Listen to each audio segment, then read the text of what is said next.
Yurtbaşı rayonunun Uğurlar Uğurlar kızları, topluluk kızları, gelecekler, durmuşlar, şiirler nasip olsun.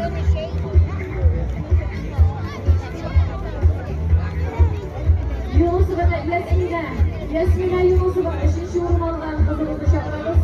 Yasmina rakibinde güzel ödülü sağlam. 5. yorum Yunus'una Yasmina Şumaroğlu'ndan.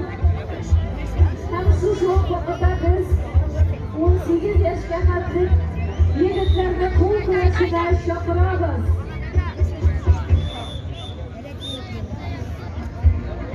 Shulay o'tkir ko'tarilgan yoshlarni biz maydon o'rtasida jilamaga chaqiramiz.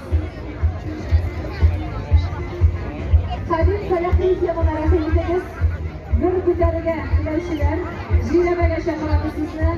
Almaz Qurbonganiyev, Oyrat Abdurahmonov, Prezident Aslanov, Foyali Muhammadiyev, Ilmar Ahmadullayev, Aynur Minig'aliyev.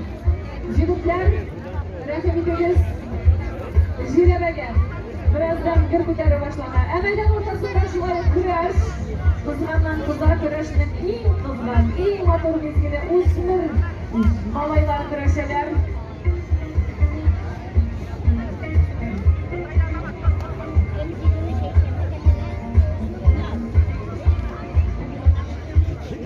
Vallahi tuh bersama keluarga.